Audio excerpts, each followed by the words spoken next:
Good evening and welcome to the council meeting for Monday, January 29th, 2024. At this time, please rise for the playing of the national anthem and a moment of reflection.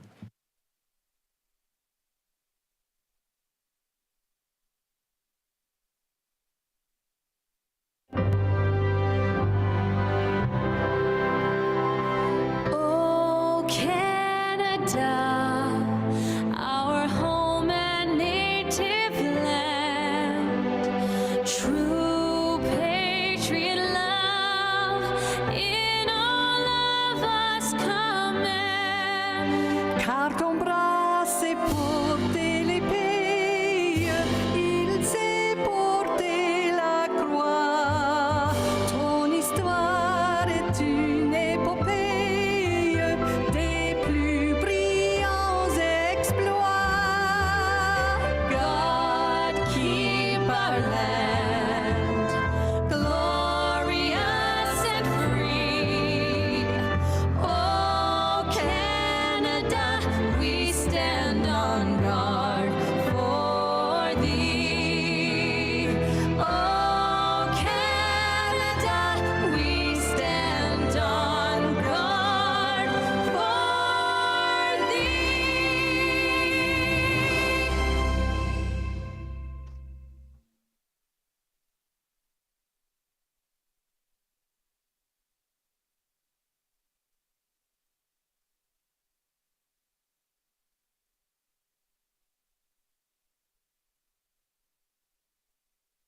Please be seated.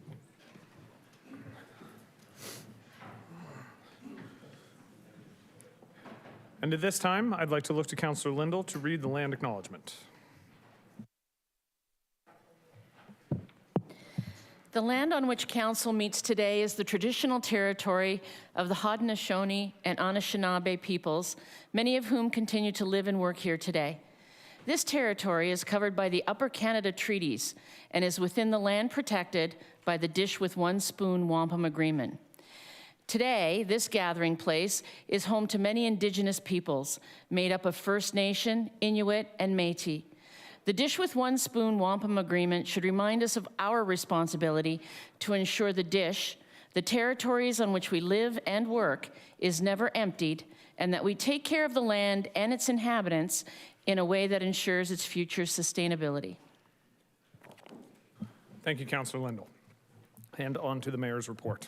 I wanted to make a brief statement this evening regarding the Regional Council meeting last Thursday night. A councillor at that meeting was bringing forward a motion calling for a ceasefire in the ongoing conflict in Gaza. I made a motion which was ultimately supported by a vote of 26-2 to remove the ceasefire motion. I stated clearly at the time, and I will state again clearly here, that the motion made did not pertain to any area of Niagara Region business or mandate. And regardless of the outcome of the motion, whether council supported it or opposed it, the end result would be division within our community. Some have taken issue with the outcome of the motion. It should be pointed out again that regional government does not extend to having influence over international geopolitical issues. This was understood by 26 members of council.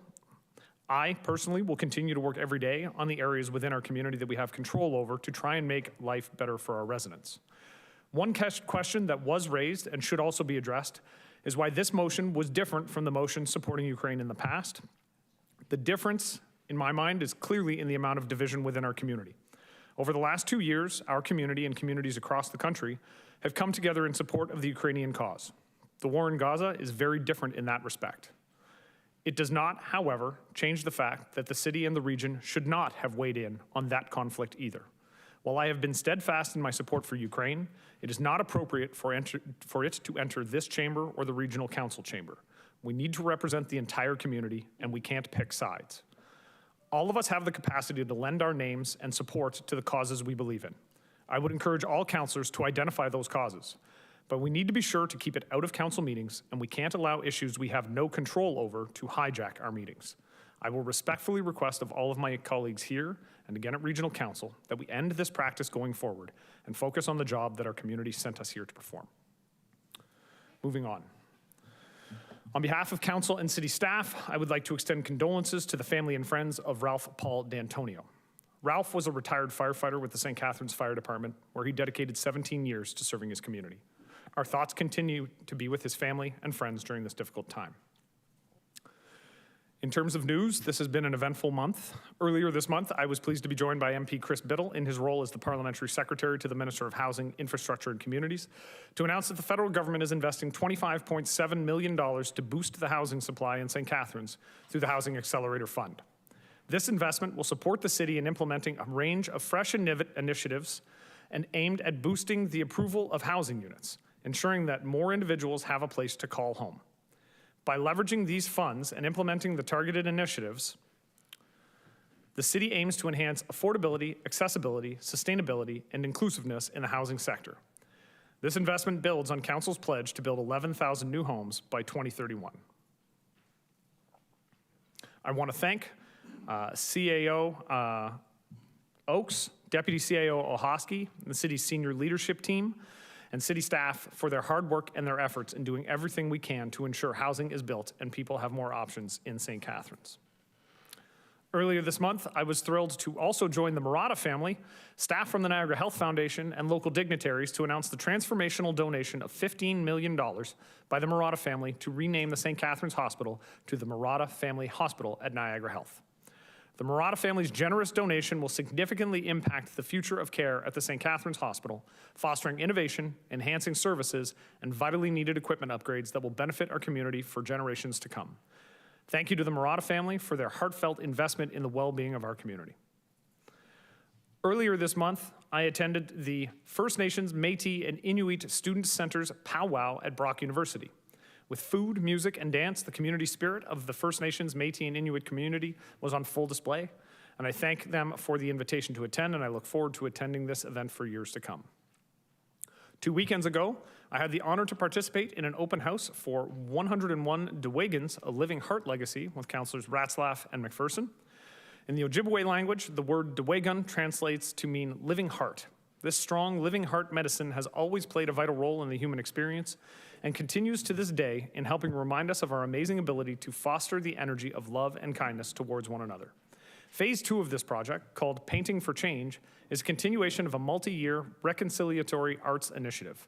Thank you to the organizers for opening their doors to the public for this event and for giving us all an appreciation of the work you are doing to foster healing within the Indigenous community. Last week, I also had the opportunity to take part in the provincial and federal pre-budget roundtables, and I want to thank Deputy Mayor Phillips for representing the City of St. Catharines at the provincial level with Stephen Crawford, Parliamentary Assistant to the Minister of Finance, as well as MPP Sam Osterhoff and other members. I was able to attend that as well in my role as a member of the Ontario's Big City Mayors Caucus. And thank you as well to MP Badaway at the federal level for his federal submission opportunity last week. On Saturday, we recognized International Holocaust Remembrance Day, a day designated by the United Nations, which marks the anniversary of the liberation of Auschwitz-Birkenau and commemorates the 6 million Jewish victims of the Holocaust and millions of other victims of Nazism. And today, we recognize the National Day of Remembrance of the Quebec City mosque attack and action against Islamophobia. This day commemorates the Islamophobic attack that took place at the Grand Mosque in Quebec City, which took the lives of 6 people and seriously injured 19 others. We had some business openings, and I was lucky to attend one at Grounding Balance Wellness and Psychotherapy, which is located at 276 Linwell Road, and I want to send a big congratulations to Stacy Stemplowski and her staff for that grand opening. I also want to extend congratulations for some breaking news today to Deputy Chief Bill Forty, who will take the reins of Niagara Regional Police this Thursday, February 1st, as outgoing Chief Brian McCulloch ends his 39-year career with the service. Deputy Chief Forty, who has been Deputy Chief with the NRP since 2017, has many years of service, and I look forward to working with him in his new role. In terms of upcoming events, we have a wide variety of events that are planned throughout the City of St. Catharines in February to celebrate Black History Month, which is held every February, offering an opportunity for everyone to learn the stories and the many important contributions of Black Canadians. On February 1st, this week at 11:30 a.m., join us for a flag raising here in Council Chambers, which will include remarks from the always amazing historian Rochelle Bush, as well as a performance by Caribbean drummer Chris Fire. The city is also pleased to support a variety show, which is being led by Future Black Female, Black 905, and the St. Catharines Downtown Association on Saturday, February 17th from 4 to 7 at Robertson Hall in the Niagara Folk Arts Multicultural Center over on Church Street. The variety show is free, family-friendly event, and it features the talents of the diverse Black communities living within our city and region. In addition, be sure to check out the Black History programming at both the St. Catharines Museum and Welland Canal Center and at the St. Catharines Public Library during the month of February. Coming up on February 6th, that's next Tuesday, you can join me and I'm sure a number of members of council at the 25th Annual Tuesday Mayor's Pancake Breakfast from 7 to 9 a.m. at Market Square in support of community care and raising the roof. And this event aims to bring awareness and to raise funds for eviction and homelessness prevention in our community. And finally, and I know Councillor Harris is thrilled that I'm at the end, February 27th, join me at my annual State of the City address in partnership with the Greater Niagara Chamber of Commerce. This year's event will take place at Club Roma from 11 a.m. to 2 p.m. Lunch will be served, and for tickets, you can visit gncc.ca. I look forward to seeing everyone there. With that, I will look to the clerk for the adoption of the agenda. I apologize. Does anybody have anything that they want to add to the mayor's report? Because I know I had a couple of folks, and Councillor Dodge, did you want to start off with an AMO update? Can we just turn on Councillor Dodge's mic?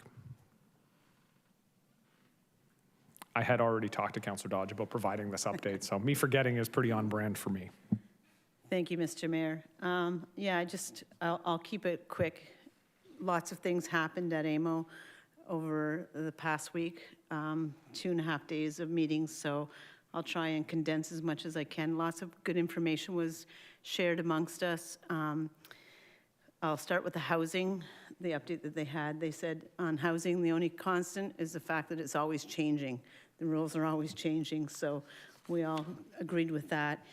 And then in summary to that, municipalities' top priority is being made whole. The provincial clarity on how it will make additional meaningful progress to make municipalities whole is a precondition to municipalities publicly endorsing the new housing supply action plan. Use it or lose it. It is authorities remain within the municipalities and are supported by new provincial framework to provide municipalities with a structure and a cover to use them. So they also had some information about the MZO authorities and the legislation. Municipal support for attainable housing is contingent on limited application of its use being enshrined in legislation. New provincial investment is needed to deeply affordable housing in parallel to any investment in attainable housing. On progress, provincial consultation with municipalities should happen before the new housing supply action plan is made public. Consultation with a range of municipal experts is needed. Examples, single, lower, and upper tier municipalities across the province, and with different representatives such as CAOs, planners, building officials, public works commissioners, and elected officials, and so on. The province should work towards stabilizing the land use planning system and limit changes following the walking back of problematic elements. And Minister Calandry was there to speak with us. We had an actual couple of hours with him, and that was a very fulsome conversation with him. Things were shared amongst us. I think that maybe I'll leave it at that. There's lots of stuff if anybody wants more information on that. And then one last thing, this Friday at the Grantham Lions, it's their wonderful fish and chip night. So come one, come all, and come early to get a nice plate of fish and chips. I will most definitely be there for a portion of it. The fish and chips there are fantastic. If anybody ever wants to see Councillor Stevens directing traffic, he is exceptional at standing in the middle of the room looking busy and pointing at people and saying, you should go do that, and you should go do that. And I may have gone to a dinner at the Grantham Lions last week, and a couple people asked me to slip that into my mayor's report, that he is the best manager and organizer of anybody on the club. All right, Councillor Phillips. Thank you, Mr. Mayor. I did represent you last week at Brock University at the opening of what is called BFIT, which is the gymnasium program, fitness program for seniors. My wife has been a member there for many years, and it is an incredible program. State-of-the-art gymnasium. It's as much a fitness center, I think, as a social center, because after everybody exercises, they seem to stand around and commiserate with how life is. I'm again very impressed with the way that it's been set up, and they use their students in the medical school as well as other disciplines to help the seniors who are exercising there. So it's a great program, and I congratulate Ali Fast, who's the manager up there, for doing a great job. Secondly, just to follow up with what you were saying about the meeting with the Parliamentary Secretary of Finance and the Minister of Tourism and Sport in representing this council the other day, it was a quick speech because, as you know, you're given 3 minutes to talk, which it's rapid fire. And no question or answer, just 3 minutes, say what you got to say. Yeah, I don't think I've ever talked as fast in my life. But anyway, I did, and in this, it is for, because the province is bringing their budget forward soon, they wanted to hear from the municipalities and other agencies as to what their needs were. And in the 3 minutes that I was given, I expressed concern for the fact that our housing goal of 11,000 is in need of funding as far as infrastructure is concerned and further development planning strategies. That was discussed. I also requested funds for the upcoming World Rowing events. And lastly, I expressed concern about the Sonic situation in regards to funding and the fact that the government needs to look at these other premises who are working with chemicals to make sure that they are licensed properly and monitored properly. With that, there were other issues that I didn't get a chance to speak to, but we were told that if there were issues like that, that they were to be forwarded to the respective ministries and they would be looked at. So I've talked to the CAO and indicated such, and was told that those issues would be brought forward, such as the marine strategy, and there's one other one. Thank you. Thank you, Deputy Mayor. Councillor Kushner. Thank you, Mr. Mayor. After you spoke, I wish to comment. Specifically, I wish to thank you. Would that be in order now? Councillor, this is a first for me, so I'm going to say it's in order. Okay. Not sure what to do with my hands, but It'll be a first for me, but hopefully not the last. I did send you a letter, and I was very pleased with your performance. It was very courageous, and you've sent a strong signal that that type of presentation at City Council is not up for debate for Municipal Council. And I don't think we're going to be getting the same requests that they did because of the strong signal that you sent that we're not going to deal with divisive issues that are not within our mandate. So I appreciate that very much. thank you, Councillor. Councillor Townsend. Thank you, Chair. Through you. I just had a question in regards to maybe if I know Councillor Dodge was at AMO, and I just heard Deputy Mayor Phillips was in great conversation with ministers. I'm wondering if any, I know AMO had been advocating on behalf of the province had promised to make municipalities whole financially because of the DC changes. Did AMO get any response from that? Was that a topic of conversation?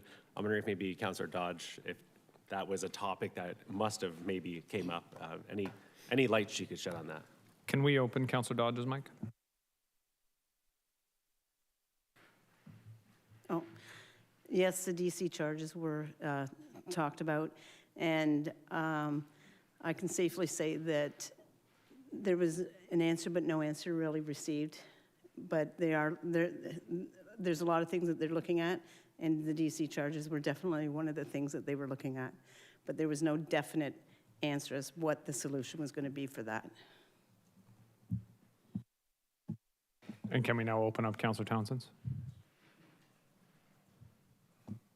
Thank you for that. I just wanted to see if there was any light that was, every municipality is kind of asking that question still. So I thought maybe this time there was some answers, but I guess not. Thank you. Councillor Phillips, do you have something to add to this one? Okay, can we just open up Councillor Phillips? I'm making you work tonight, Orexy. Sorry. Thank you, Mayor.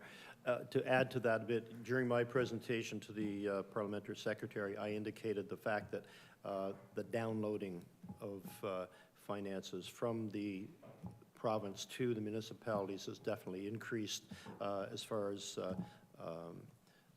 both forms of our budget. and made that very clear to them, and gave examples. I think it was from 76% to 80%. I forget the exact numbers I don't have it in front of me, but both budgets were addressed to the member at that time. And I will just add, that is part of the thrust of OBCM's comments at the provincial pre-budget consultation as well, specifically related to being made whole and DCs and the funding piece, so.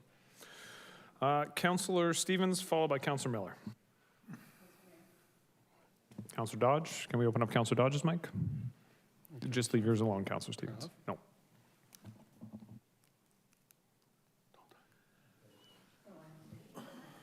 Okay, Councillor Stevens, you're gonna have to turn yours off. Sorry. Sorry about that. I just wanted to add something a little bit more in depth. In December, Minister Calandra signaled openness to walking back targeted DC changes introduced as part of Bill 23. And in December, AMO submitted a position that asked the government to reverse elements that most significantly and directly undermine municipalities' ability to fund infrastructure and affordable housing, supports DC exemptions for affordable and rental housing with some modifications to improve effectiveness, provided that the government commit to social and economic prosperity review. And then also AMO Municipal Finance Task Force and Ontario Regional and Single Tier Treasurers contributed to this position, which was endorsed by AMO's executive in December. So I thought that was appropriate. No, very timely. Can we add Councillor Stevens again? Thank you, Mr. Mayor. I just also wanted to point out last Thursday, Zoning and Planning had an open house here at City Hall, and it was well attended by some local developers and builders. I happened to pop in, and they were very happy with some of the proposed changes. And yeah, they were all positive about that going forward to helping build here in St. Catharines. So it was good job by the staff. Excellent. Thank you, Councillor Stevens. Councillor Miller. Yeah, thank you. Sunday, I was invited to participate in the Niagara Palestine Coalition in their rally at the Penn Center. So I want to thank the organizers for that invitation. It was an important opportunity to hear from our community and particularly from the Muslim community. So thank you, very well run event. Thanks. Thank you, Councillor Miller. All right, seeing no other hands, I'm going to look to the clerk for the adoption of the agendas. There's no amendments to today's agenda. We do have two pieces of additional correspondence. They're both in your Sugar Sync folder. The first is a memorandum from the Revenue Supervisor regarding sale of lands by public tender under the Municipal Tax Sales Act. And the second item is a confidential memorandum from the Manager of Programs and Culture regarding the Born and Raised concert. All right, can I have a mover and a seconder? Councillor McPherson, Councillor Phillips, all those in favor? Opposed? That is carried. Adoption of the minutes. The council adopt the minutes of the council budget held on January 10th, 2024, and the regular council held on January 15th, 2024. Mover and a seconder. Councillor Garcia and Councillor Lindell. All those in favor? Opposed? That's carried. Any declarations of pecuniary interest this evening? Seeing none. We have a motion to move the consent reports. The council approve the consent agenda, save and accept those items brought forward for discussion. Can I have a mover for the consent agenda? Councillor Miller. All right. I will look to the clerk to read the list of consent reports and call the recorded vote.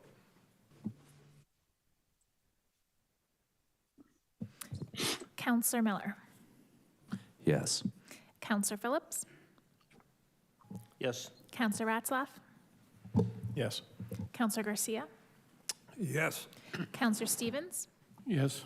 Councillor Townsend. Yes. Councillor Williamson. Yes. Councillor Dodge. Yes. Councillor Harris. Yes. Councillor Kushner. Yes. Councillor Lindell. Yes. Councillor McPherson. Yes. And Mayor Cisco. Yes. And that's carried in today's consent agenda. It included item number 6.1, legal and clerk services, canine control, bylaw, dogs in front yards and on front porches, and then the legal and clerk services, council correspondence. I didn't want to point out that you hadn't yet read them, but thank you. We move on to number 7, which is public meetings, planning and building services, extending timelines to appeal a penalty notice for extenuating circumstances under the city's non-parking amps bylaw 2021-68. Notice of consideration of extending timelines to appeal a penalty notice for extenuating circumstances under the city's non-parking AMPS bylaw 2021-68 has been published in accordance with the city's notice bylaw. The public meeting will proceed as follows. Number one, members of the public wishing to delegate were advised to register by 9 a.m. today. No one requested to speak. Does anyone in attendance wish to speak to this bylaw? All right. Can I ask staff to provide introductory comments at this time? Mr. Chudoba. Good evening, Mayor Cisco, members of council, and members of the general public, both here and watching. Before council tonight is a recommendation to amend the city's non-parking AMPS bylaw based on public feedback. The amendments will formally add an additional 20 days for demonstrating extenuating circumstances, totaling 35 days to pay a penalty or appeal a penalty. The city's non-parking AMPS corporate policy identifies an extenuating circumstance as a medical emergency, a family emergency, or where the defendant is in receipt of an AMPS notice number 1 and did not receive the original penalty notice on a one-time only. Thank you, and I look forward to answering any questions you may have regarding these amendments. All right, thank you for that. Now that we've had our introductory comments, we can move on, and at this time, I can close the public meeting, correct? All right, so at this time, well, actually, no, I need to have a motion to close the public meeting. Councillor Dodge, Councillor Lindell. So the motion is the council close the public meeting respecting extending timelines to appeal a penalty notice for extenuating circumstances under the city's non-parking AMPS bylaw 2021-68. All those in favor? Opposed? The public meeting is now closed and council is called to order. Persons wishing to receive notice of council's decision should submit a written request to the office of the city clerk. We now have a motion for the recommendation in the report. Can I have a mover and a seconder? Councillor Harris, Councillor Stevens. Are there any questions of staff? Councillor Harris. Through you, Mr. Mayor, to parking, the enforcement. I was just wondering, how does this apply to perhaps hospital property? Because I know I've seen some bylaw officers there ticketing, so I'm just wondering how, like, what's our policy on that? So through his worship to the councillor, this amendment is specifically to the city's non-parking AMPS bylaw for that reference. So to answer that question, then I would have to divert to the Director of Financial Management.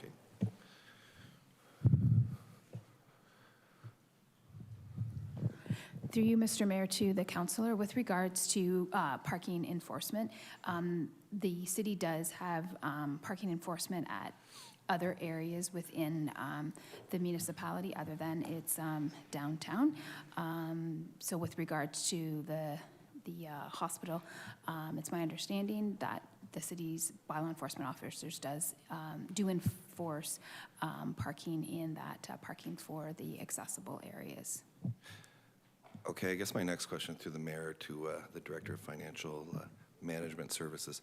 So say if someone went to the hospital and, like, say a family member was dying and they parked in the 15-minute parking and maybe they were there for a half hour, is there any way people could get relief? Because I know when the hospital goes and tickets people, perhaps they have a number to call and they can actually, there's circumstances where they might actually waive or give the person some relief.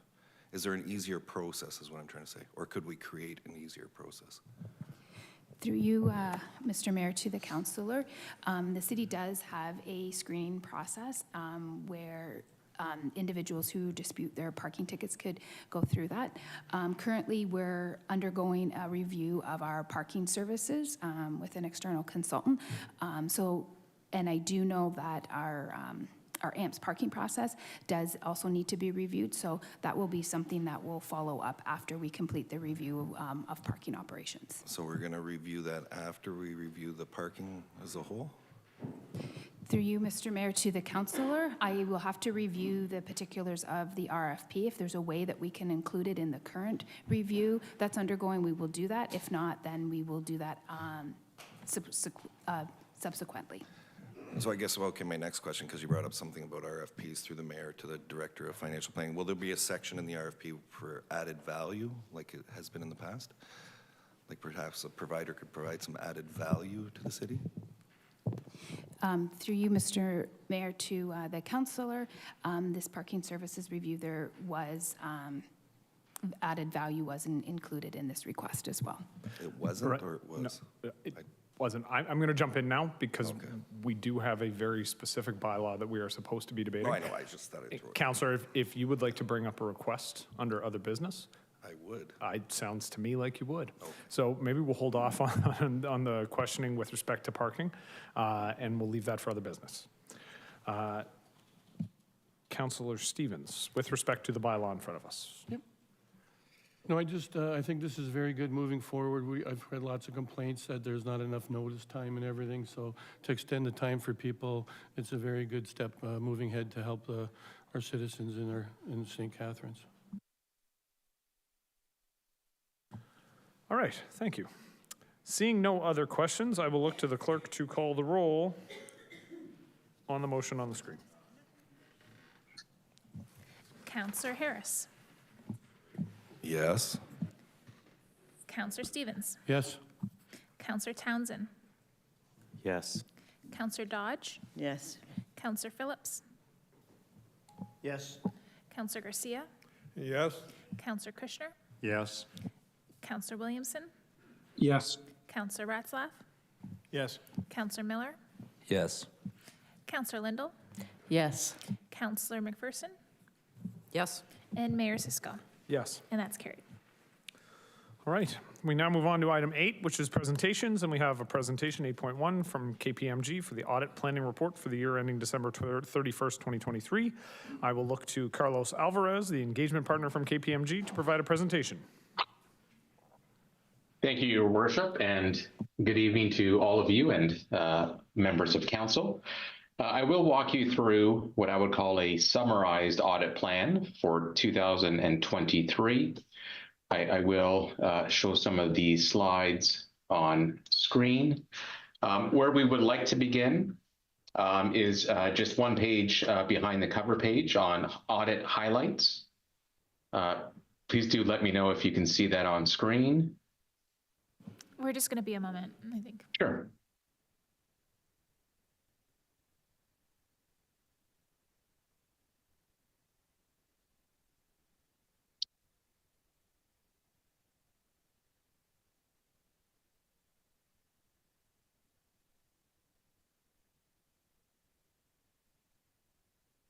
Very good.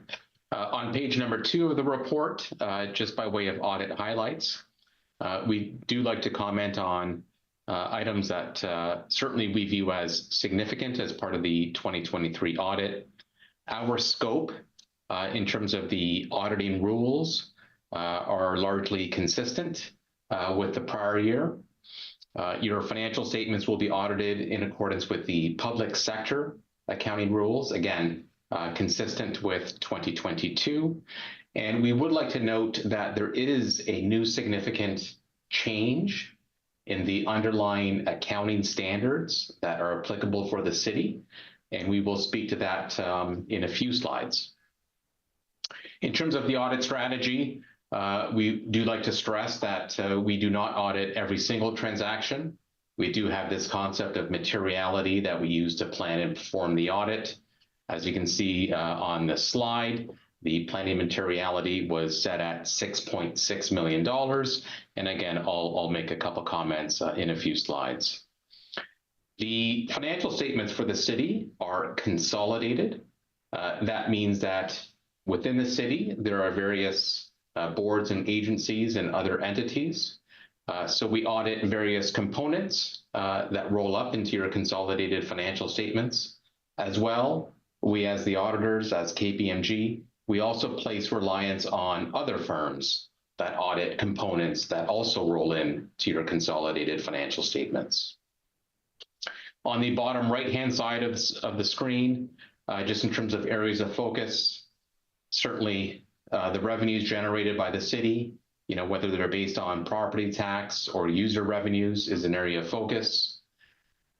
Obviously, the implementation of the new accounting standards that are applicable for you is another area of focus for us in 2023. And then overall, in terms of, one of the more significant balances in your financial statements, that being the tangible capital assets, that also garners a lot of attention from us as auditors. Moving along to the next slide. Again, in terms of materiality, this is how we plan and perform the audit. There are both qualitative aspects as well as quantitative aspects that go into how we determine materiality. There is a little bit of science that goes behind how we come up with the quantitative threshold. That is shown on the next slide on page number 4. Within Canada, for public sector entities, there are certain benchmarks that exist. The materiality that you see at 6.6 million falls within those benchmarks that are used in Canada. Individually, $6.6 million is a very large number. We have a much lower tolerance for audit differences, and that is set at approximately 5% of that $6.6 million figure.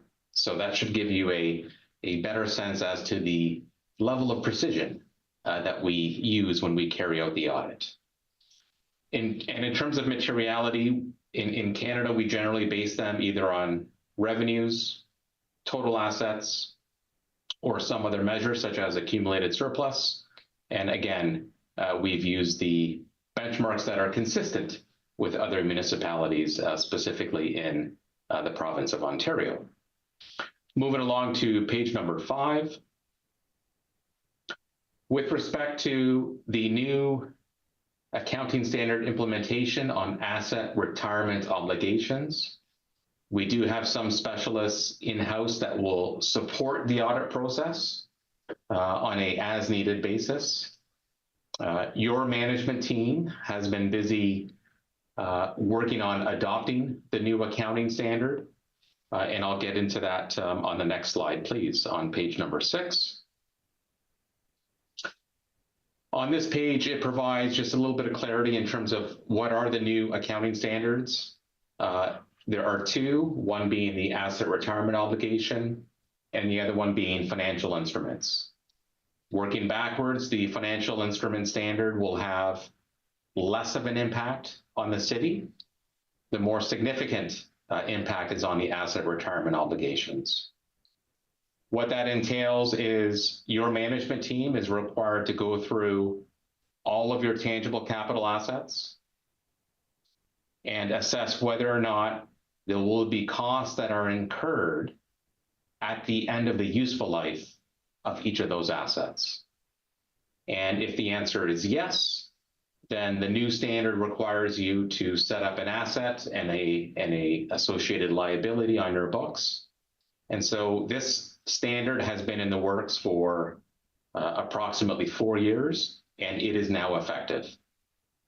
Certainly, as part of our audit process, we will audit what your management team has pulled together by way of processes, documentation, and also assessing what actually will be flowed through your consolidated financial statements.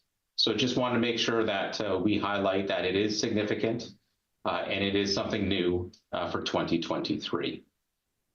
From an auditing standpoint, in terms of how we perform the audit, there are a few changes in the underlying auditing standards, but by and large, our audit will be consistent on a year-over-year basis. Moving along to the next slide.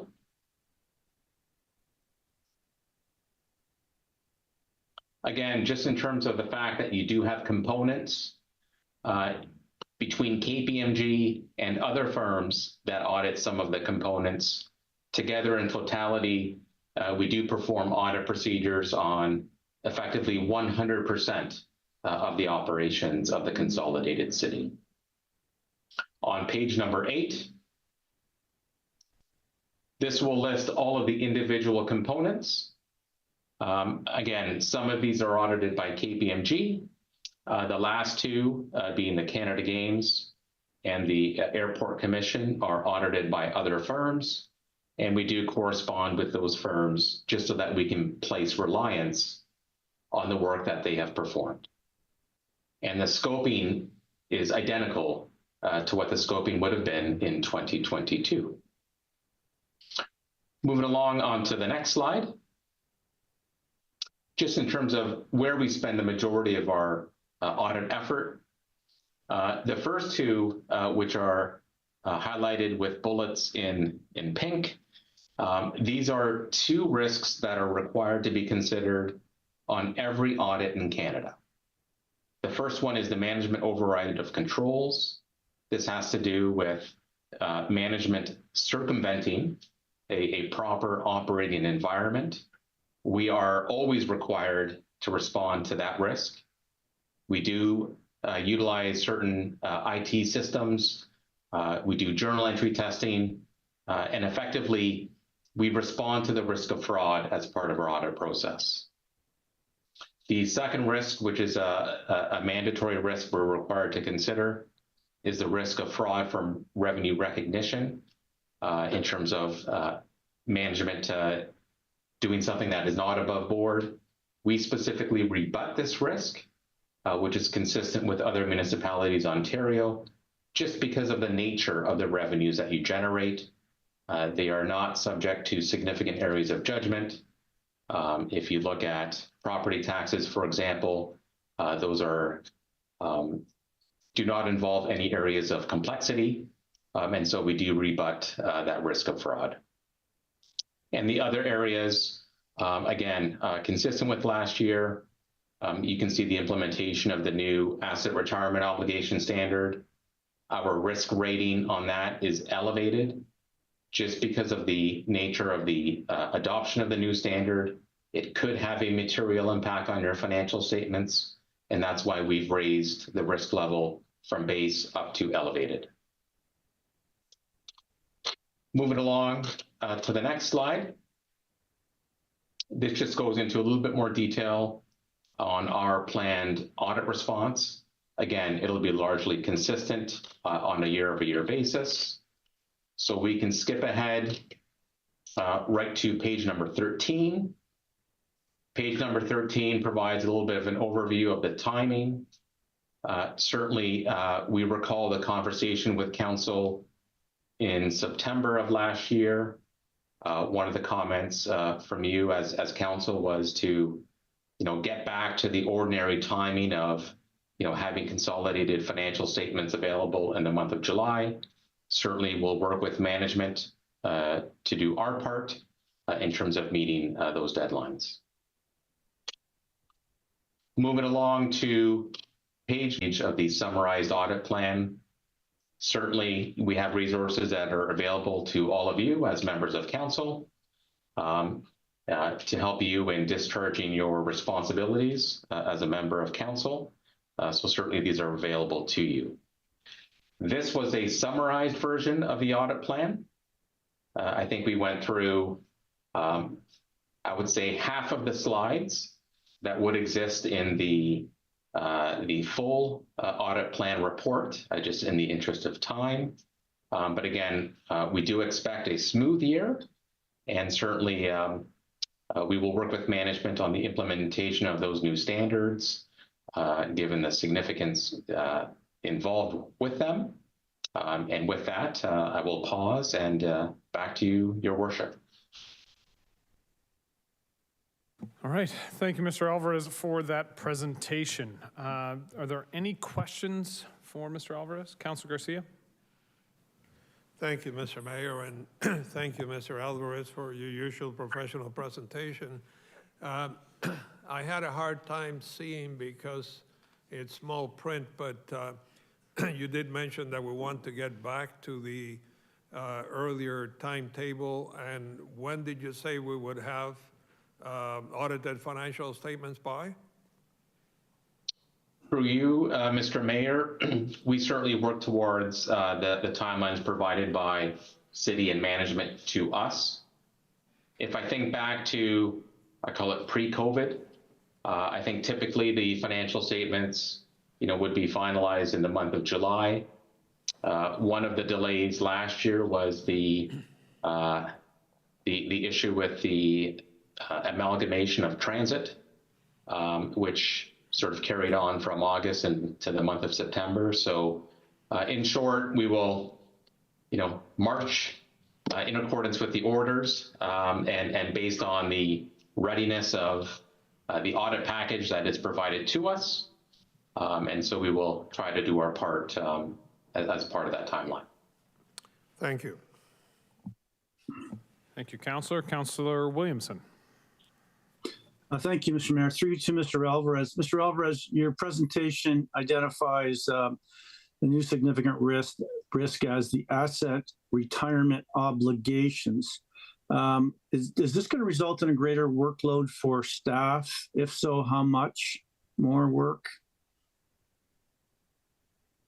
Through you, Your Worship, yes, this does require, I would say, a significant amount of effort, not only for your members that are within finance, but the members within finance will also have to consult with those who are involved with asset management and operations.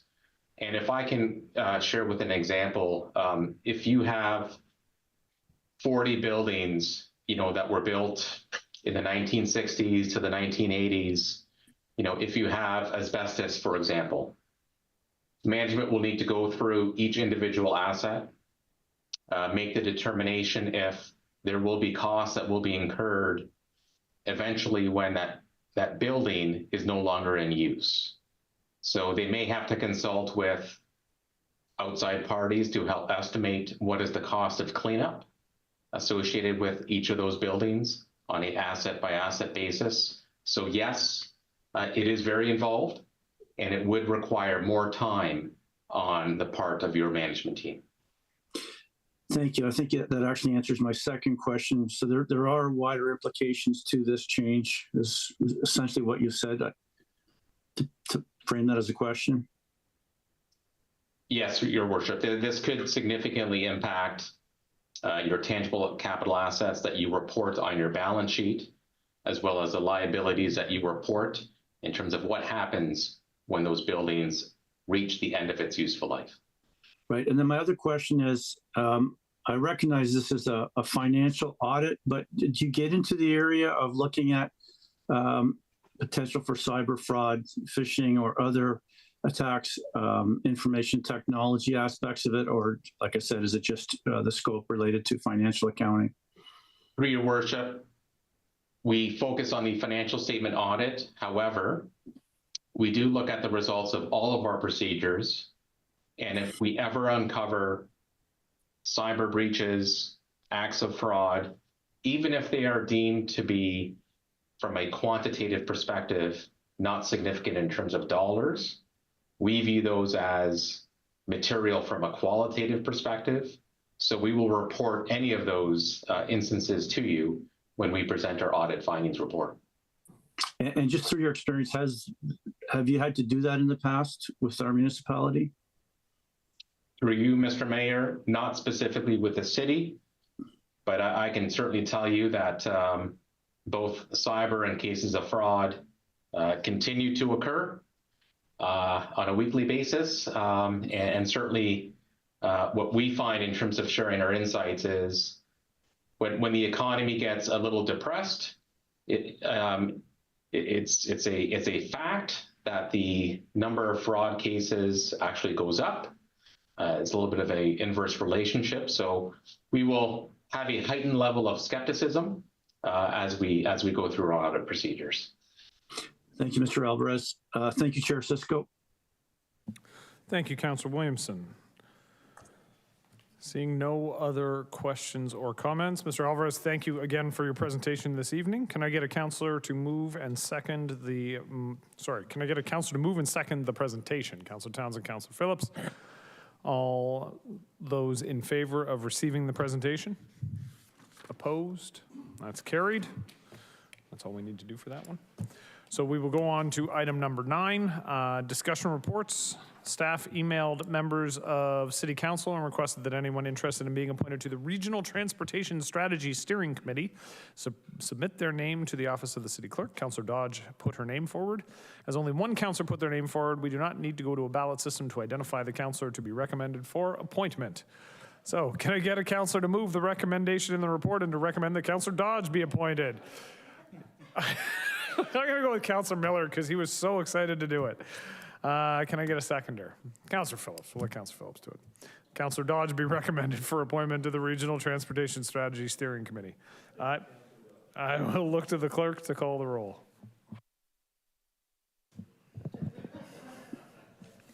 Councillor Miller. Yes. Councillor Phillips. Yes. Councillor Kushner. Yes. Councillor Ratzlaff. Yes. Councillor McPherson. Yes. Councillor Lindell. Yes. Councillor Harris. Yes. Councillor Garcia. Yes. Councillor Stevens. Yes. Councillor Townsend. Yes. Councillor Williamson. Yes. Councillor Dodge.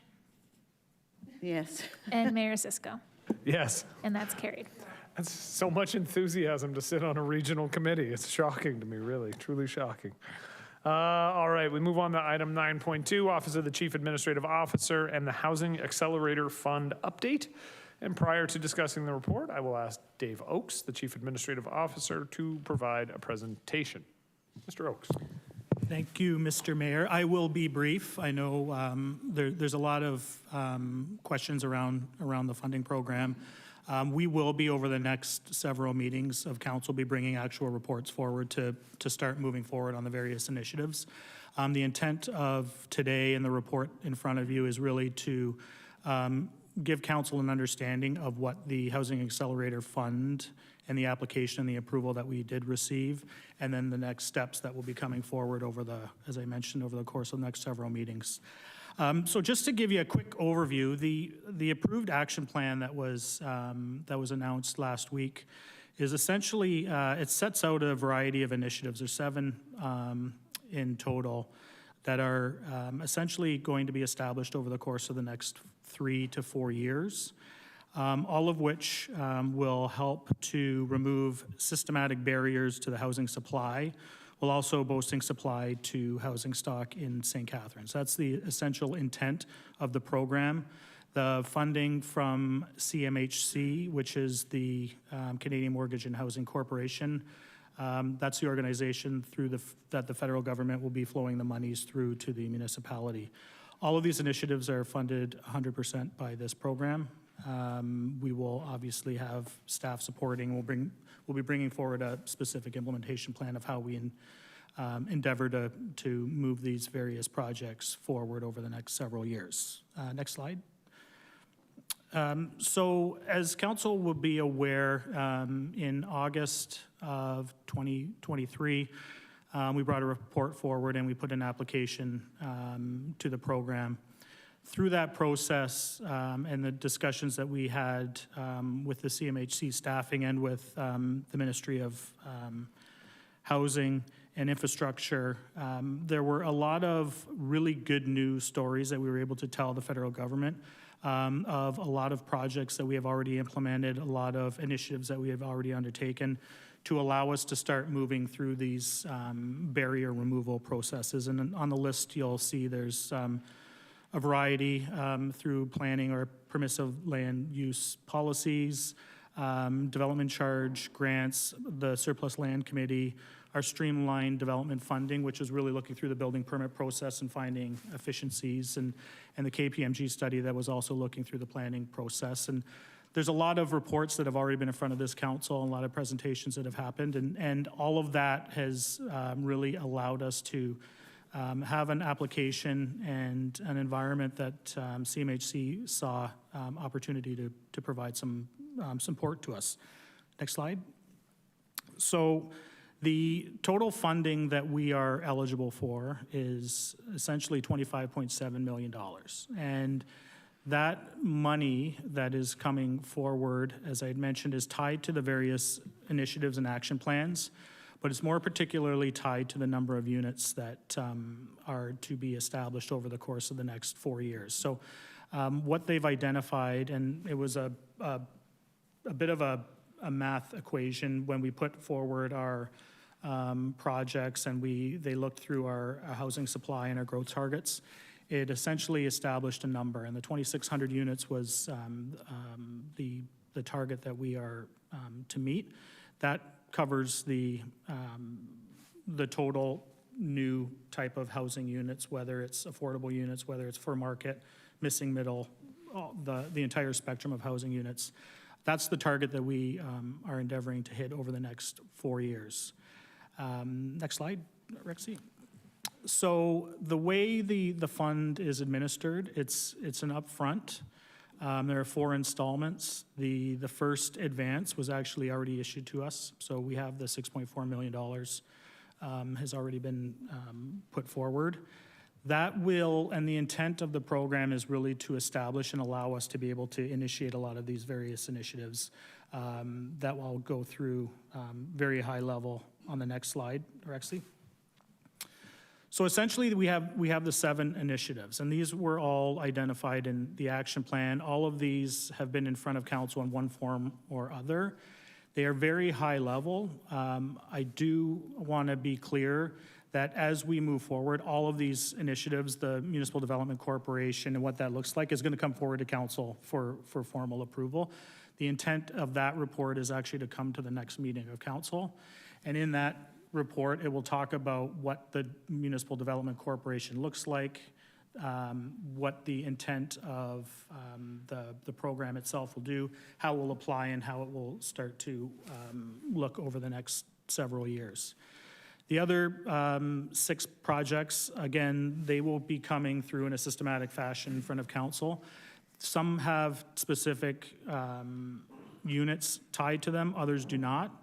The intent is really, as I mentioned earlier, this notion of removing some of these barriers to the housing supply. These initiatives that we've identified in the program are really intended to do that. Some of them don't have specific deliverables in terms of number of units, but they'll open the door for different projects. We can get into very specifics of the initiatives tonight, but what I'm suggesting is as they come forward, we'll be able to have a lot more information put forward in the reports that come in front of council. Next slide.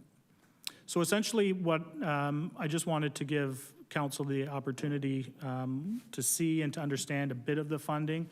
More importantly, that as these initiatives come forward, they're going to come back to council with very much more detailed reports. This entire process from August until today is quite quick in both the municipal world and dealing with federal funding. So there's a lot of work that staff have already been putting forward, but we will be bringing forward all of these different reports. So at this stage, I'll pass it back to you, Mr. Mayor, and open it up for questions. We do have staff who can answer some more specifics if council's interested. So I will ask at this time, we'll get a motion just to receive the presentation, and we can do questions afterwards. So Councillor Harris, Councillor Miller, all those in favor of receiving the CAO's presentation, that's approved. So now we'll put the recommendation up on the screen. Can we put the recommendation from the report up on the screen? And can I have a mover and a seconder for that? Councillor McPherson, Councillor Phillips. All right, speakers to the motion, I have Councillor Kushner. Yeah, first, Mr. Mayor, I'd request that the 7 initiatives be dealt with separately. A little bit confused. How do you mean?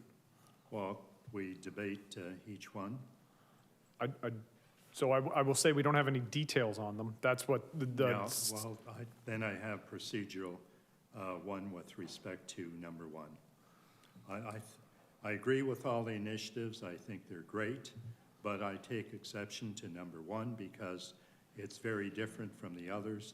It creates a bureaucracy, and we had one time a very detailed debate on that, and we're told every night is budget night, and I'm not prepared to give a signal to go ahead with a bureaucracy that's going to cost us $400,000 a year.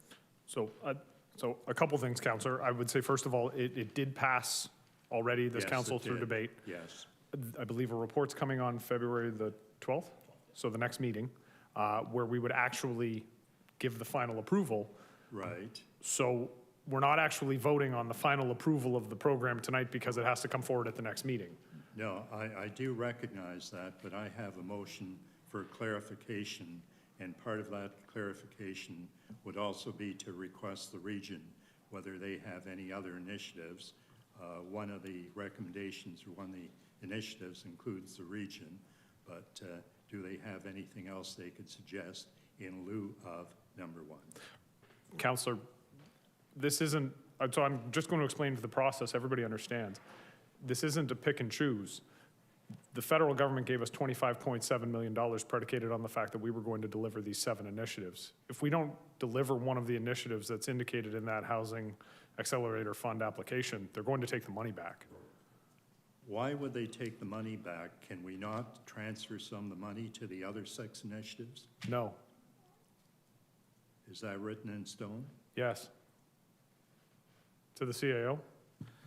Thank you, Mr. Mayor. So essentially, the contribution agreement that we entered into is all 7 initiatives, and the funding is, it's essentially incentive-based in funding, meaning that we have to have all of these 7 initiatives in place to be able to unlock all of the various programs. So the $25.7 million doesn't necessarily fund directly these 7 initiatives. What it does is there are things that will be a part of it, whether it could be land acquisition, it could be grants that are provided to the municipality.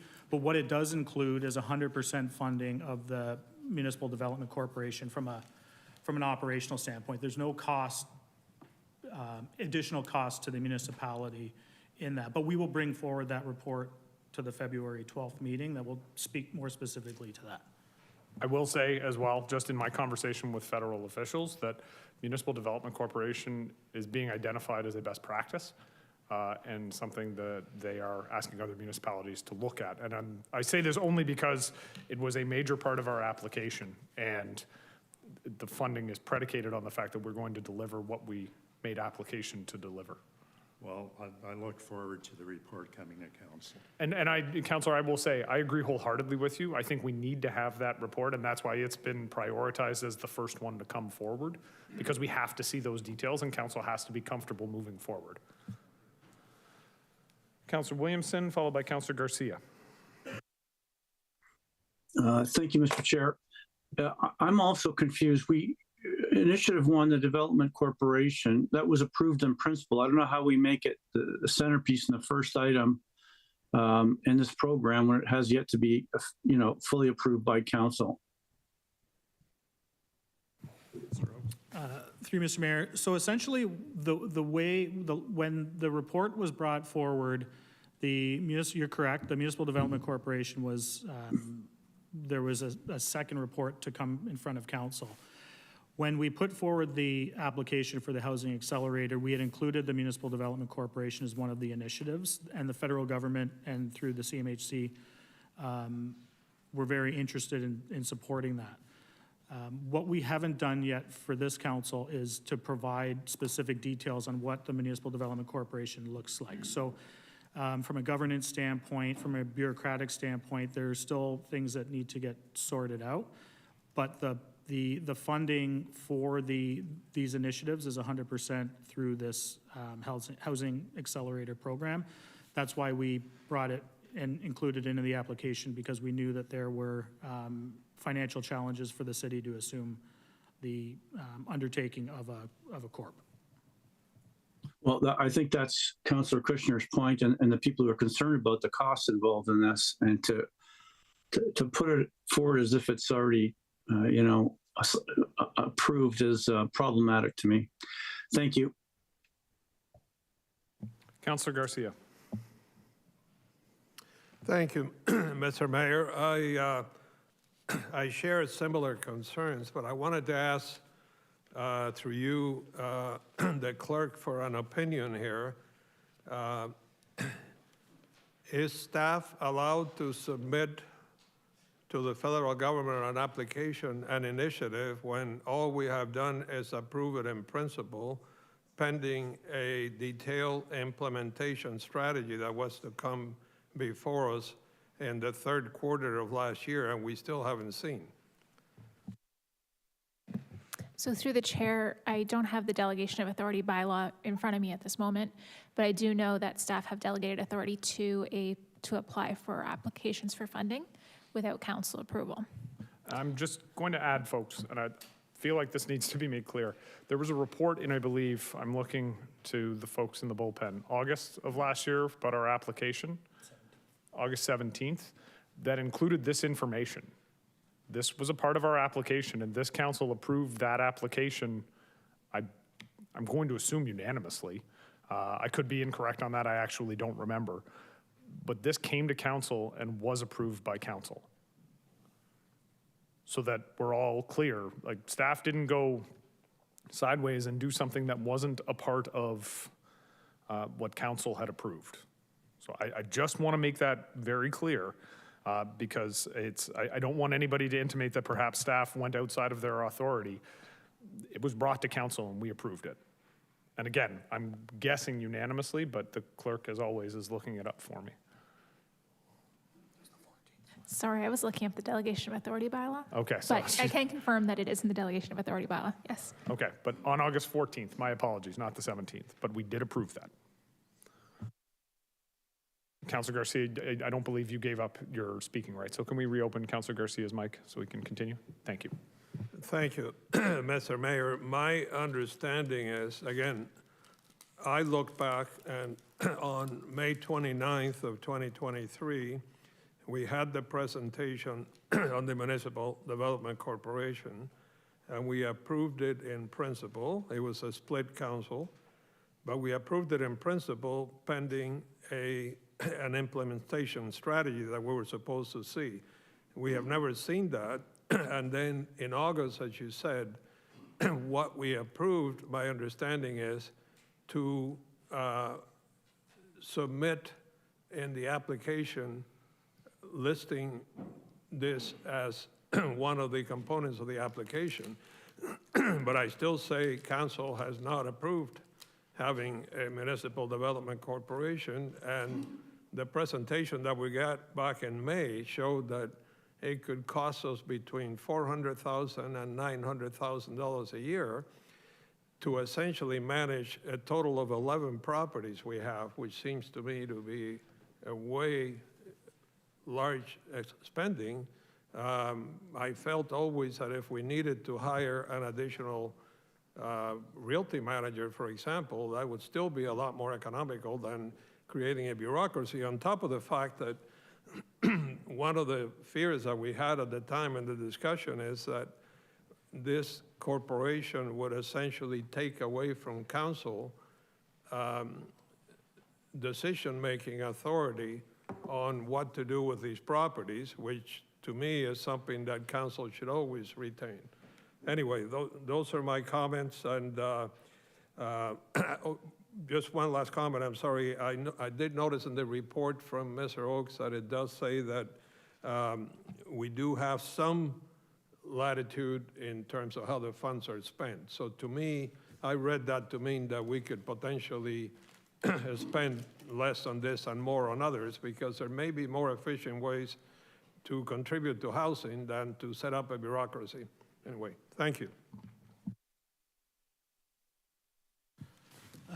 Thank you, Mr. Mayor. Through you to Councilor Garcia. You're correct. So essentially, there is flexibility in how the funds are allocated. There wasn't, so when the application was put forward, the idea of the Municipal Development Corporation was more than just creating sort of a corporation.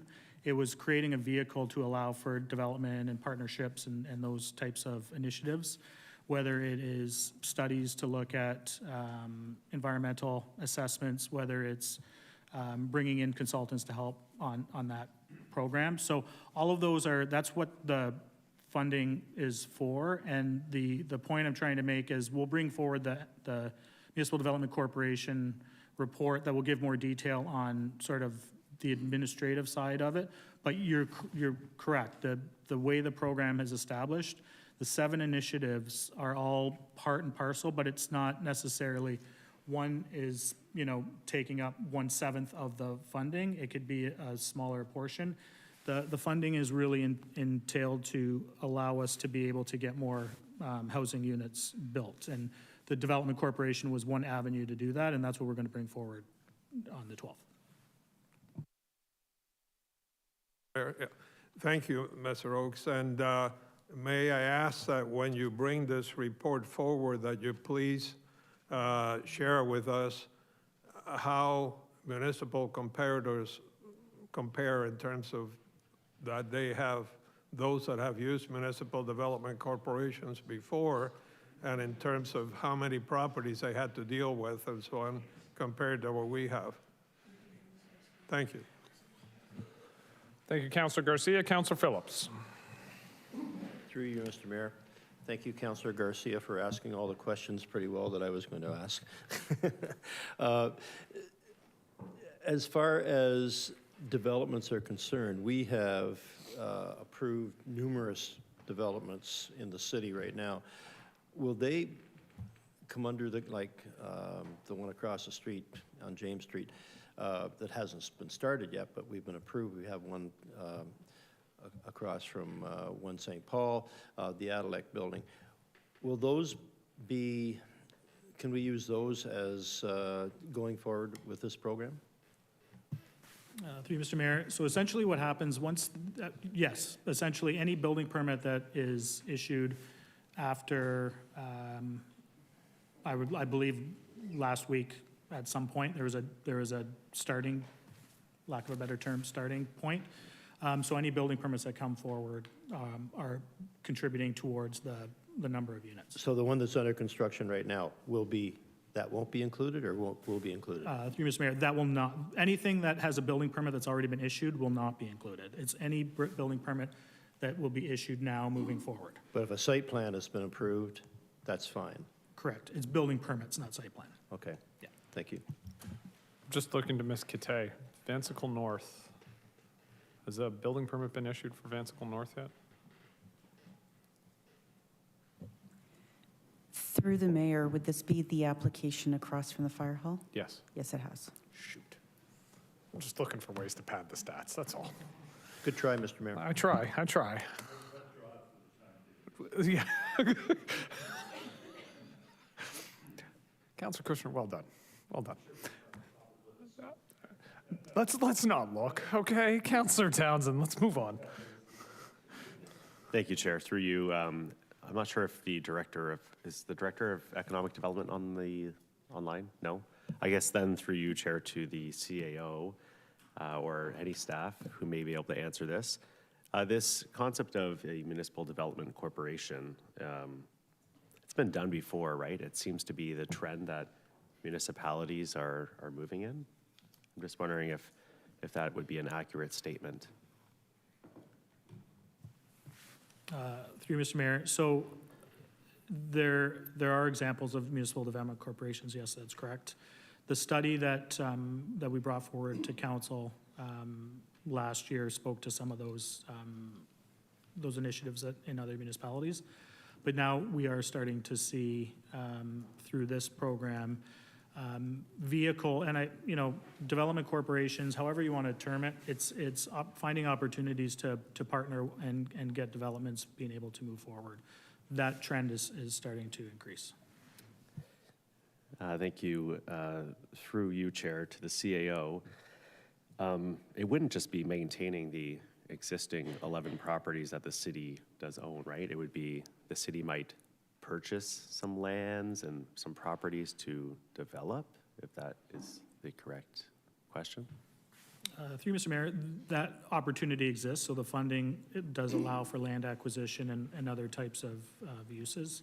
All of that would be, all of that would come forward to council if that was something that were to be pursued. In addition to land purchase, I'll just throw out that at the provincial level of government has indicated that if there were provincially owned lands that could be better utilized for housing, they would be willing to transfer those lands for that purpose, the MDC would be a vehicle for that. Additionally, if we look at, the way we've transferred lands with the region to bring about affordable housing, there is also always the possibility that land goes in the other direction. The MDC would be a vehicle for that as well. Thank you, Chair. Thank you, Mayor, for that. And I believe there is some federal land in there too that could be up for grabs as well. I just wanted to bring this forward. I mean, I know Councillor Dodge, who sits at AMO, I'm sure Councillor Dodge is well aware that municipalities are moving in this direction. Councillor McPherson, who sits on the FCM board, is aware of Canadian municipalities who are moving in this direction. This year, AMO happens in August. I'm putting this out there for an offer for my colleagues to join me. If you need a drive, I will drive you. Councillor Kushner, Councillor Garcia, Councillor Williamson, I got 3 seats. I would love for you all to be at AMO with me this year to talk about MDCs. FCM is also happening this year, but I would love for all 3 of you to join me. And also, I know Councillor Lindell and Harris will be going, but I'm just mentioning my 3 colleagues because I know that they are concerned about the MDCs. And I think it would be great to have them around the table and having these conversations just to see how it has worked and successfully worked in some municipalities. But I do, the concerns that are mentioned tonight, they're fair. But I think it's also, there's an opportunity this August in Ottawa at AMO to see how it's worked. So thank you.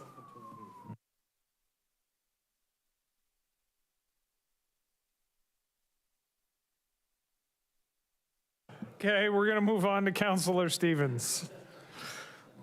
Before we go all the way off the rails. Thank you, Mr. Mayor. I didn't even know where to start after the washrooms. We weren't here for that, but that's a sidebar. Talking about number 1, because it was brought up, I remember that, and I was not for a development corporation if it was going to cost us taxpayers money, but seeing as there's a grant or whatever it's called, funding from the feds, I'm totally in agreement with it. I mean, in the scheme of things, it's all our money because we pay taxes for, everything.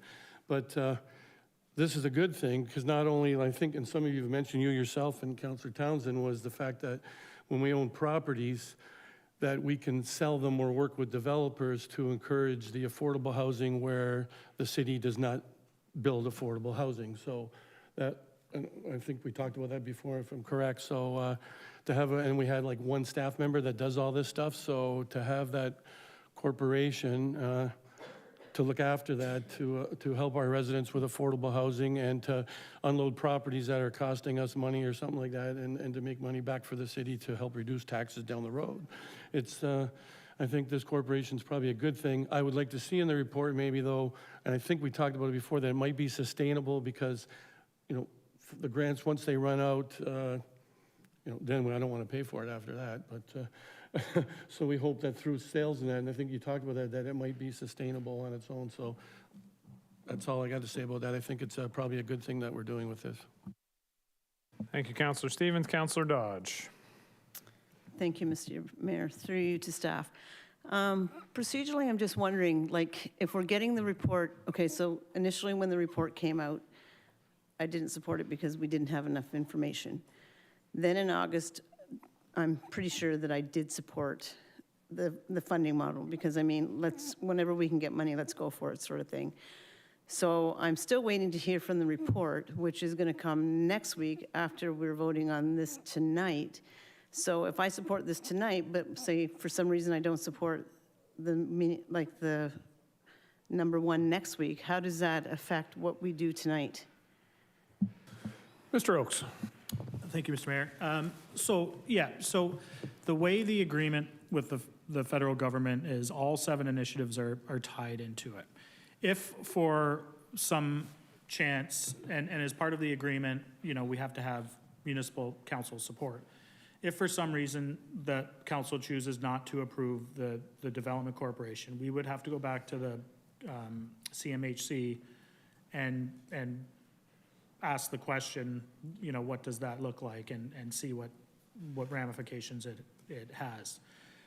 The program, this is a very different program than what any municipality has ever really had from a federal standpoint.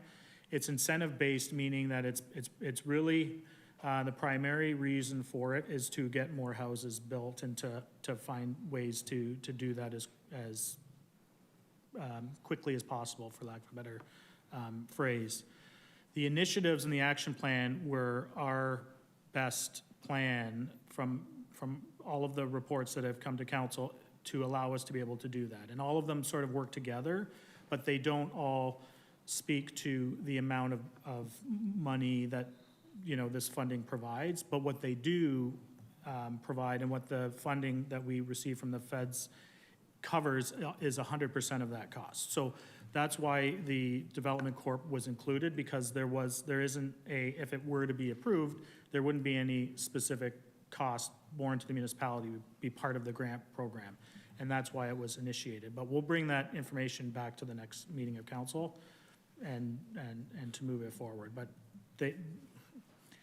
it's a new program and a new way of providing funding, and we're all sort of trying to work towards it.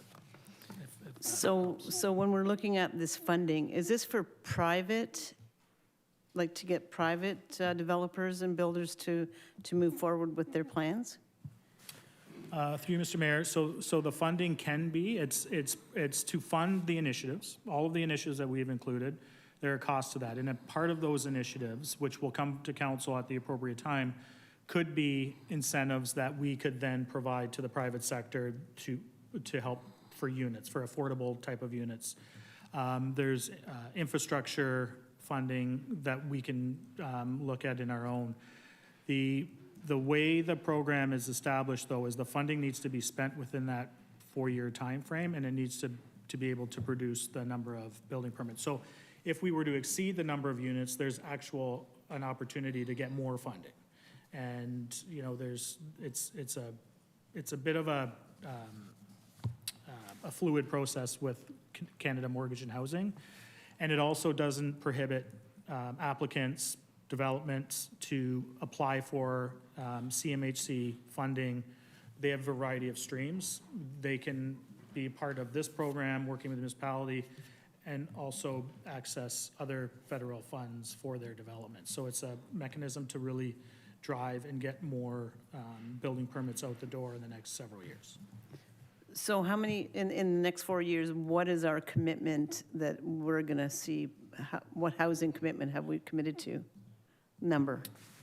Through you, Mr. Mayor, it's 2,300 is the units, and that was based on our previously approved growth targets. I looked to Director Cathay to confirm that.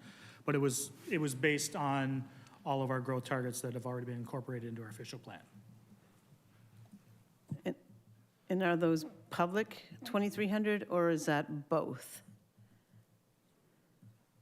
Through you, Mr. Mayor, they're private. So they would have, yes, so it's private. And if you're asking like affordable type of units, so Niagara Regional Housing as an example, those units could be and will be included as well. Okay. Because we all know that we're having a difficult time getting private builders to, you know, move forward with affordable housing right now, because, you know, they're not even doing their own because it's not profitable for them right now to do that. So I'm hoping that, you know, this will help, but it's kind of what happens if in 4 years we don't hit our target. Like, is the Fed's going to come and say, give us back our $26 million? Through you, Mr. Mayor, I do have an answer for that one. So what we've been told in the way it's established, so there's, I shown in the 4 years, we get the 6.5 million, 6.4 million in each year. So the first 3 out of 4 are guaranteed as long as we're moving forward with our action plan. If we miss our targets, then the 4th year may or may not happen. If we overachieve our targets, we could see additional dollars. But so all of the planning that we would do would only be for 3 years, because that's all we have guaranteed funding for. Okay. And then I think I had one more question, but I can't remember what it is now, so I'll have to yield the floor. I will say to your question, or your point about affordability and the financial viability of developers currently, I will just say, whenever we hear news about a possible rate cut coming up, everybody cross your fingers and cross your toes and pray that the Bank of Canada drops the rates, because in every conversation I have with people looking to build in the community, one of the things they identify first and foremost is the interest rates, not just as dissuading people from wanting to purchase pre-purchase units, but also making the cost of everything more expensive. So, and Councillor Dodge, if you think about what your question is, I can come back to you. Okay. I have Councillor Harris next. Can we turn Councillor Harris? Oh, there we go. Through you, Mr. Mayor, to the CAO. So just to confirm, I'm going to touch on some of the things Councillor Dodge said. It could be both private or public. Now, does it have to be a new build or a retrofit? Just a building permit. Through you, Mr. Mayor, a new build or a retrofit. So say, for example, a charity wants to provide housing like shelter space and supported independent living in one building, and it has to be retrofitted. Is there some way to navigate this? Through Mr. Mayor, I can't specifically on that question. I don't know. A shelter, I don't believe, and again, I look to the Director of Planning, I don't believe a shelter is considered a unit in this context. Well, you're housing people, though. Through the mayor to the councillor, the half initiatives as proposed are for dwelling units, not shelter spaces, but it would qualify under affordable, attainable or market-driven housing. So say if there was one building that actually had a shelter, but also had supported independent living, like individual units, those individual units could qualify, I would think. Through the mayor to the councillor, if these are newly constructed dwelling units in a building where there's a change of use or those dwelling units didn't exist before, then it is possible that they would be eligible under the half funding. In a building that's been retrofitted. Like not a brand new build is what I'm saying. Through the mayor to the councillor, again, it would depend on a lot of variables. I'm not comfortable to give you a definitive answer at this time. Okay. Thank you, Councillor Harris. Councillor Miller. Just a question. When we got that report back in May, were we factoring in the Housing Accelerator Fund when we're talking about that $400,000, $900,000 a year? Yeah, through you, Mr. Mayor, I don't believe the fund had been established at that point. So when it came back and it was sent back to staff, we were working towards a funding mechanism, for lack of a better term. And the idea when the Housing Accelerator program became, we included that as a funding mechanism, and that's how it was sort of included with it. I'm actually going to jump on and just add to that. The conversation for those, I'm sure we all do remember the conversation when we originally discussed the Municipal Development Corporation, the biggest concerns were around the financial piece and how are we going to pay for it. And after that debate had concluded, it was passed in principle, but with a recognition that staff needed to do more work on how we were going to fund it to make it appetizing for council, because there was a recognition the $400,000 and $900,000 could be a significant cost, and many people weren't overly comfortable. This was identified. At the time, we were still trying to understand what the Housing Accelerator Fund was actually going to look like, what the rules and regulations were going to be around it, what would be acceptable programming that we could apply funding from. We didn't know that when that report came forward. Over the course of the webinars and everything else that staff do before they submit a funding application, it became apparent that this would be an eligible expense. So the memo that came forward on the 14th of August outlined it specifically because this was the identified funding mechanism. And I don't mean to say, and I want to make sure everybody's clear, I'm not trying to say that the only concern was the funding mechanism. I recognize there were other concerns, but that was the big one that came out of that meeting. Staff identified this, which was why it was easy to put it in that memo and say, listen, this would be an eligible expense, and so we can make this a part of our application, and this is the method we could use to fund the process. And because it had been approved in principle, staff were able to move forward. Council gave the approval that night with the information, and so that's how we got to this point. Yeah, and I think that's probably an important clarification because I'm a bit bewildered by some of the comments. I mean, this is the federal government stepping up, in my opinion, belatedly to address the biggest crisis in our city, and I can't imagine anyone's going to look that gift horse in the mouth, so thank you. Thank you, Councillor. Councillor Ratzlaff.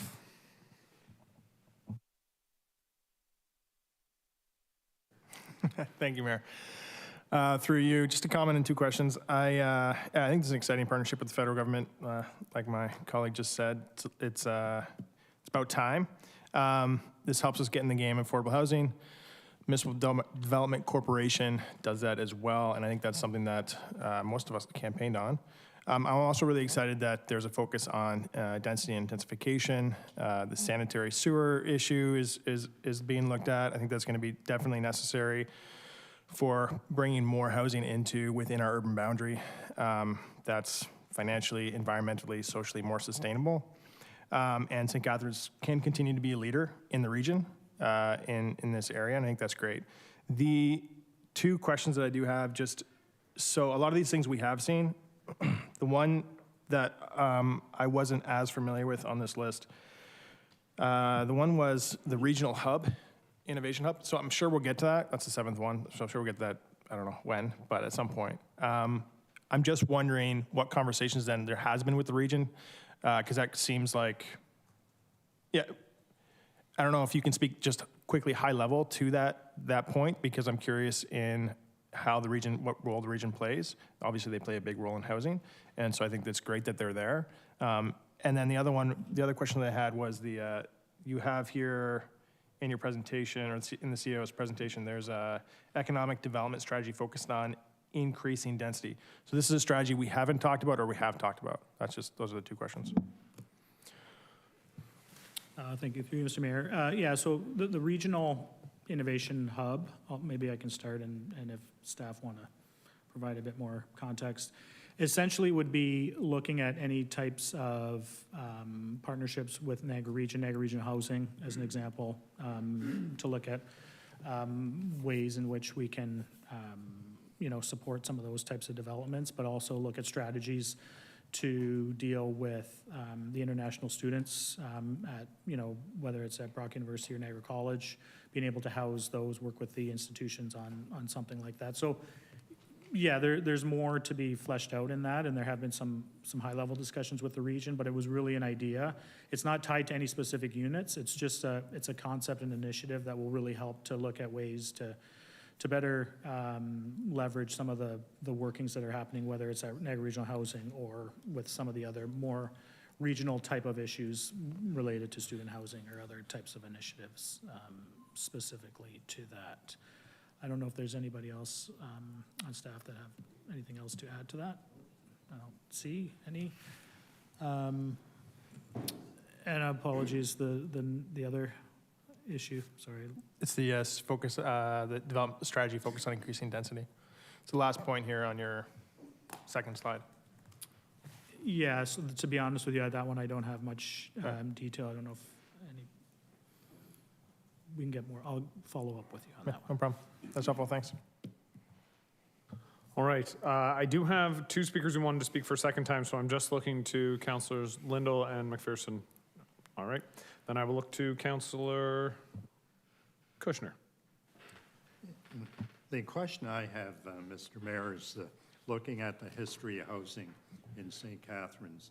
One time we had co-op housing, and I thought it was a very effective program where the co-op took ownership, and there are no problems with the type of housing they provided, and it's been very successful. And some time ago I asked what happened to that, and Councillor, one of the councillors, I think was Porter, she indicated that she agreed it was a very successful program. So is that being included? So I'll look to Mr. Oakes. I will say Councillor Porter gave me a very long education on this particular topic, that it was a part of the mid-90s cuts by the federal government, and it hasn't been returned. There's been a lot of conversation around the idea of reintroducing some form of federal subsidization for co-op housing, but I have not heard the minister speak to it, and I haven't heard the federal government specifically, just everybody around it. And Ms. Kate, did you want to add something there? Thank you. Through the mayor to the councillor, looking into the challenges around cooperative housing was one of the recommendations of the staff-led housing action plan. It's also one of the topics that we were thinking of bringing into conversations with the Niagara Region Housing on the Innovation Hub itself. So Niagara Region has they have Niagara Regional Housing, they have a department that's looking at attainable housing, they also have a department for social services. So part of the work plan we were thinking of bringing to Niagara Region Innovation Hub as part of HAF Initiative number 7 was some research and work into the cooperative housing model. Okay, thank you. And the other question I have, Mr. Mayor, you indicated that if something has been approved, it wouldn't be eligible. What if the number of units has been approved and we converted them to more affordable housing with incentives? Would that be a plus? Conversion of expensive units into more affordable units, even though the number has not improved, but the affordable number has improved. Through you, Mr. Mayor. So out of the 2,300 units that are sort of tied to the program, I believe there's 1,100 of which, of the 23 that need to be affordable. So if the question is, if a development, as long as it hasn't received building permits, and if they were to change their model to be more affordable or have more affordable units, right, that would definitely be attributable. And there may be some opportunities to work on that. There's also a really strong component within the program on this missing middle initiatives, which are sort of the mid, I'll look to Director Katay to speak a bit more eloquently on what missing middle is, but all of those, as long as building permits haven't been issued, would be eligible. Okay, but my question is, if a building permit has been issued, and if that building permit is withdrawn to permit a more affordable mix of housing, same number of units, but more affordable, would that be? Through the mayor to the councillor, a building permit wouldn't be withdrawn and then reissued for the same built form, with the caveat being based on the method of tenure or price point. So no. The way that the HAF agreement has been implemented with the city is that it's for building permits issued after the agreement was signed, which was, I believe, about a week ago. Thank you. Thank you, Councillor Kushner. Councillor Dodge. Thank you, Mr. Mayor. Actually, the director just answered one of my questions, but I do have a couple of other questions. So if we agree and have the funding for the real estate or whatever you're going to call that group, and we're paying it out of this funding, who's going to pay for it after the 4 years and we don't have the funding anymore from the province or the feds? So at that point, it would be a decision of council. Oh, and whether it stays or goes, sort of thing? Okay. Yeah. And then I'm just wondering, like, you've set out the some of the things in here that you have, but we only briefly really touched on infrastructure, our deficit that we have on that. And you're talking about probably 600 new residences going into the system. And then there's absolutely nothing here on social infrastructure. When will that sort of stuff be dealt with? Because it's certainly going to put a strain on everyone when this all comes into play. We already have, a shortage when it comes to our healthcare and things like that. So why wasn't any of that stuff addressed as some of this funding request? I can speak a little bit to that, and I'm going to look to the CAO as I say this, but the minister was pretty clear that we actually couldn't include direct infrastructure work as a part of our application. I believe our original application did include some, and we were told that it wouldn't be eligible.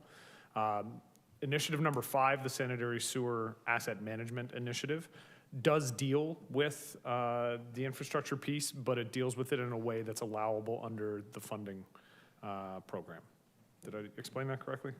Yeah, kind of. Mr. Mayor. Yeah. So the other piece is the funding was specific to municipally controlled assets, for lack of a better. So it didn't deal specifically with any of those other. If you're talking about healthcare or anything, the intent, I believe, with the feds would be that other, whether it's the province or other arms within the federal government would deal with that specifically. And actually, to that exact point, this conversation actually came up when the HAF originally came forward and then the province was making their changes with respect to development charges, there was concern and clarification from the federal government that the Housing Accelerator Fund was not to be used to backfill the gap in development charges, that those DCs making up that gap was still a responsibility of the provincial government, and that the feds would not consider, filling the gap to be an eligible expense. So they explicitly stated that we can't use it for that,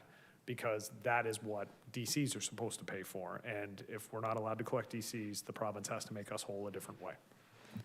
The province has to, you said the province has to make us whole, right? That's, I will continue repeating that phrase because that was the phrase that the Minister of Housing at the time said to me. yes, very much so. And it was brought up actually on Friday night when the minister was there.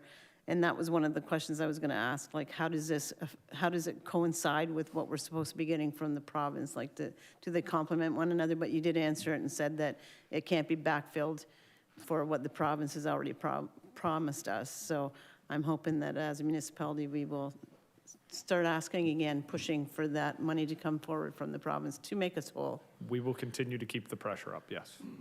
Okay, thank you. You're welcome. Councillor Garcia. Thank you, Mr. Mayor. Some clarification through you to the CAO.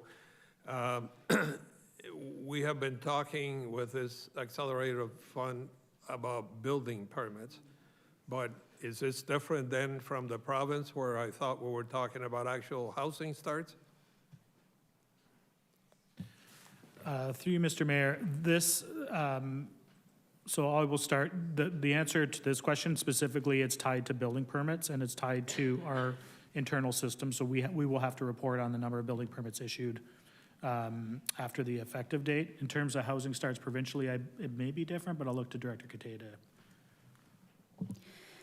Through the mayor to the councillor, when we were meeting with the federal representatives on the HAF arrangements, they had indicated to us that the reporting was going to be similar to that that we were already doing for the province. So we will be reporting our building permits through to the federal government through the portal that they give us, the same way that we do for the province. How they interpret it is remains to be seen. Thank you. So through you to the director, so what you're saying is the building permit would be acceptable even if they haven't built anything? Through the mayor to the councillor, at this time, the federal government has indicated that they will be counting building permits issued. Most development proponents won't pay for and apply for a building permit if they don't believe that they're going to be starting construction imminently. Thank you. And to you, Mr. Mayor, I would like to ask that we vote on those two recommendations separately because I think they're quite separate. Okay. As my good friend Chair Jim Bradley says, it is always in order to request that a vote be separated. I see no other questions. We do have a mover and a seconder of a duly moved motion, so I will ask the clerk now to vote on these and call the roll individually. First on the opening clause. Clerk? So on that top clause there, we're going to go to Councillor McPherson. Yes. Councillor Phillips. Yes. Councillor Stevens. Yes. Councillor Harris. Yes. Councillor Garcia. No. Councillor Townsend. Yes. Councillor Ratzlaff. Yes. Councillor Kushner. No. Councillor Lindell. Yes. Councillor Williamson. No. Councillor Miller. Yes. And Mayor Cisco. Yes. And that's carried. On the second clause, Councillor McPherson. Yes. Councillor Phillips. Yes. Councillor Dodge. Yes. Councillor Stevens. Yes. Councillor Williamson.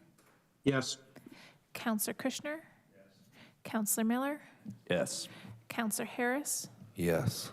Councillor Lindell, Yes. Councillor Garcia, Yes. Councillor Ratzlaff, Yes. Councillor Townsend, Yes. and Mayor Cisco. Yes. And that's carried. All right, moving on to item number 10, motions. There are none. Are there any notices of motion for the next meeting? Seeing none. There are no report requests submitted. So committee and task force minutes. The council receive and file the minutes of the advisory committees of council as presented. Can I have a mover and a seconder? Councillor Lindell, Councillor Stevens, all those in favor? Opposed? That's carried. No closed session, no motion arising. Bylaws, that the bylaws listed on the council agenda as A to C be read a first time, considered and passed, and that they be signed and executed by the mayor and the clerk. Mover and a seconder. Councillor Harris, Councillor Phillips, all those in favor?